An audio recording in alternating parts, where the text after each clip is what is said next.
मंडळी, मराठा आरक्षणाच्या मुद्द्यावर राज्यभर चर्चा पेटलेली असताना आणि त्या पार्श्वभूमीवर विविध प्रकारची आंदोलनं घडत असताना स्वतःची कार जाळून आंदोलनाची वेगळी पद्धत निवडणारे मंगेश साबळे असोत, सोशल मीडियावर प्रचंड लोकप्रियता मिळवलेल्या निर्मला नवले असोत किंवा आक्रमक भाषणशैलीमुळे जोरदार चर्चेत राहणारे सक्सेना सलगर असोत, आजच्या जिल्हा परिषद आणि पंचायत समिती निवडणुकांच्या निकालांनी एक वेगळं चित्र समोर आणलं आहे। आत्तापर्यंत असा समज पक्का होत चालला होता की सोशल मीडियावरची प्रसिद्धी, आंदोलनातून मिळालेलं लक्ष किंवा वेगवेगळ्या पद्धतीने केलेली प्रतिमा निर्माण यांच्या जोरावर निवडणूक जिंकणं शक्य होतं। परंतु हातात आलेल्या निकालांवरून किमान यावेळच्या निकालांनी त्या समजला मोठा धक्का दिला आहे असं स्पष्ट दिसतंय। विशेषतः मंगेश साबळे यांच्या बाबतीत घडलेली घडामोड ही अनेकांसाठी अनपेक्षित ठरली, कारण निकाल जाहीर होण्याआधीच त्यांच्या विजयाच्या पोस्ट सोशल मीडियावर फिरत होत्या आणि सुरेश धस यांनीही त्यांचा विजय झाल्याची पोस्ट शेअर केल्याची चर्चा होती। म्हणजे वातावरण पूर्णपणे त्यांच्या बाजूने झुकलेलं असल्याचं चित्र तयार झालं होतं। पण दुसऱ्या बाजूला मतमोजणी पुढे सरकत असताना आकडे वेगळेच वास्तव दाखवत होते आणि ते पराभवाच्या दिशेने सरकत असल्याचं स्पष्ट होत गेलं। मंगेश साबळे यांनी मराठा आंदोलनातून आपली राजकीय ओळख निर्माण केली, त्यानंतर ते सरपंच झाले आणि पुढे जालना जिल्ह्यातून लोकसभेची निवडणूक त्यांनी रावसाहेब दानवे यांच्या विरोधात लढवली। सुरुवातीला त्यांना कोणी गंभीरपणे घेत नव्हतं, पण सोशल मीडियावरील लोकप्रियता, त्यांचं फॉलोविंग आणि तरुणांचा पाठिंबा यामुळे त्यांनी निवडणुकीत जोरदार लढत दिली आणि त्यांना मिळालेल्या 1,55,000 मतांचा परिणाम असा झाला की त्या लढतीत कल्याण काळे हे जालन्याचे खासदार झाले। त्यानंतर त्यांनी विधानसभेचीही लढत दिली आणि पुन्हा यावेळी जिल्हा परिषद निवडणुकीत ते मैदानात उतरले होते। फुलंब्री तालुक्यातील वडोद बाजार येथून त्यांनी उमेदवारी अर्ज दाखल केला होता आणि त्यांच्या विजयाबाबत आधीच चर्चा रंगल्या होत्या, कारण निकाल येण्यापूर्वीच बॅनर तयार झाले होते, पोस्ट तयार झाल्या होत्या, फोटो एडिट झाले होते। परंतु मतमोजणीच्या पहिल्या आणि दुसऱ्या फेरीत मिळालेली सुमारे 2200 मतांची आघाडी पुढे 1600 वर आली, नंतर 800, नंतर 400 अशी कमी होत गेली आणि शेवटी ती उलटून निगेटिव्हमध्ये गेली आणि अखेरीस सुमारे 1600 मतांनी त्यांचा पराभव निश्चित झाला। हा निकाल संभाजीनगर आणि जालना परिसरातील अनेकांसाठी धक्कादायक ठरला आणि सलग 3 निवडणुकांमध्ये संघर्ष करणाऱ्या या तरुण कार्यकर्त्याला जनतेने पुन्हा एकदा नाकारल्याचे चित्र तयार झालं। या निवडणुकीत ते शिंदे सेनेच्या तिकिटावर होते, तर त्यांच्या विरोधात भारतीय जनता पक्षाचे गोपाळ वाघ होते आणि वाघ यांनी विजय मिळवून जिल्हा परिषदेत प्रवेश केला आहे। दुसरीकडे सोशल मीडियावर प्रचंड लोकप्रिय असलेल्या आणि कारेगावच्या सरपंच म्हणून ओळख असलेल्या निर्मला नवले यांच्याबाबतही तसंच चित्र दिसलं।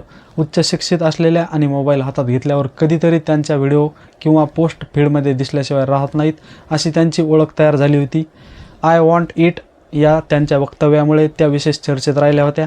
राष्ट्रवादी काँग्रेसचे अजित पवार यांनी त्यांच्यावर विश्वास ठेवून त्यांना उमेदवारी दिली होती। त्यांनी शिरूर तालुक्यातील कारेगाव गणातून पंचायत समिती निवडणूक लढवली, पण त्या ठिकाणी भारतीय जनता पक्षाच्या उमेदवाराकडून त्यांचा पराभव झाला आणि त्यामुळे सोशल मीडियावरील लोकप्रियता प्रत्यक्ष मतपेटीत कितपत रूपांतरित होते हा प्रश्न पुन्हा एकदा समोर आला आहे। या भागातील स्थानिक निवडणुकींच्या निकालांकडे पाहिलं तर एक महत्त्वाची बाब समोर येते, कारण ही लढत फक्त 2 पक्षांमध्ये नव्हती तर तिरंगी स्वरूपात झाली होती आणि त्यामध्ये राष्ट्रवादी काँग्रेस शरद पवार गटानेही आपला उमेदवार उभा केल्यामुळे मताचं विभाजन झालं आणि याच विभागणीचा परिणाम म्हणून राष्ट्रवादी काँग्रेसच्या निर्मला नवले यांना पराभव पत्करावा लागला अशी चर्चा राजकीय वर्तुळात ऐकायला मिळत आहे।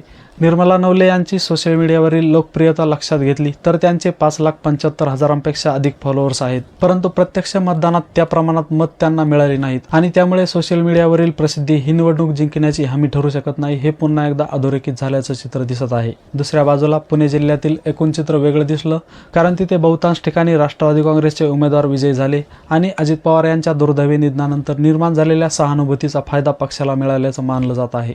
म्हणजेच अजित पवारांच्या राष्ट्रवादी काँग्रेसला एकंदर चांगलं यश मिळालं असलं तरी त्याच यशाची छाया निर्मला नवले यांच्या निकालात पडली नाही आणि त्यामुळे त्या सध्या तरी या राजकीय स्पर्धेतून बाहेर पडल्याचं चित्र उभं राहिलं आहे।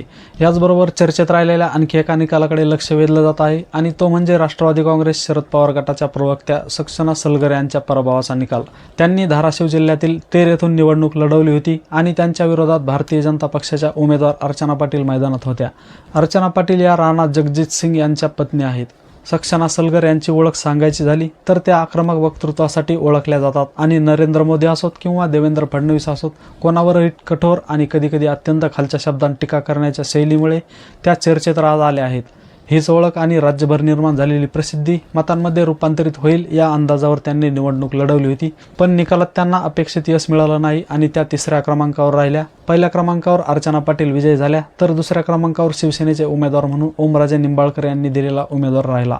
मात्र निकाल जाहीर झाल्यानंतर सक्सेना सलगर यांनी आपली प्रतिक्रिया देताना ओमराजे यांच्यावर टीका केली आणि त्यांनी आपल्या भाऊजीयाला जिंकवण्यासाठी तडजोड केली किंवा मला हरवलं असा आरोप केल्याची चर्चा त्यांनी केली. परंतु प्रत्यक्ष मतसंख्येकडे पाहिलं तर त्यांना 2000 मतंही मिळाली नाहीत. त्यामुळे ओमराजे यांच्या उमेदवारामुळे त्यांचा पराभव झाला असं ठामपणे म्हणणं कठीण ठरतं, कारण ओमराजे समर्पित उमेदवाराला 5200हून अधिक मतं मिळाली आणि त्याने अर्चना पाटील यांना प्रत्यक्षात कडवी टक्कर दिली. म्हणजेच सक्सेना सलगर या स्पर्धेत निर्णायक स्थितीतच नव्हत्या असं चित्र दिसत असताना पराभवाचं कारण वेगळ्या पद्धतीने मांडलं जात असल्याचं निरीक्षण समोर येत आहे. या सर्व निकालांचा एकत्र विचार केला तर सोशल मीडियावर प्रसिद्ध असणं, चर्चेत राहणं किंवा आंदोलनातून नाव मिळवणं यामुळे समाजात ओळख निर्माण होऊ शकते, जसं मंगेश साबळे यांच्या बाबतीतही दिसून आलं. पण मतपेटीत विजय मिळवण्यासाठी तेवढं पुरेसं नसतं हे निकाल पुन्हा दाखवून देतात. आणि विशेषतः लोकसभा व विधानसभेत मजबूत लढती देऊनही जिल्हा परिषदेत मंगेश साबळे यांना पराभवाचा सामना करावा लागला. हा निकाल अनेकांसाठी विचार करायला लावणारा आणि शिकवण देणारा ठरू शकतो. आणि म्हणूनच या व्हिडिओचा शेवट करताना एक प्रश्न महत्त्वाचा की पुढच्या निवडणुकांमध्ये लोकप्रियता आणि प्रत्यक्ष मतदारांचा विश्वास यामधील दरी भरून काढण्यासाठी राजकीय चेहऱ्यांनी कोणता मार्ग स्वीकारायला हवा असे तुम्हाला वाटते? तुमचं मत कमेंटमध्ये नक्की कळवा आणि व्हिडिओ आवडल्यास व्हिडिओला लाईक करा, शेअर करा, चॅनलला सबस्क्राईब करायला विसरू नका. धन्यवाद. जय हिंद, जय महाराष्ट्र.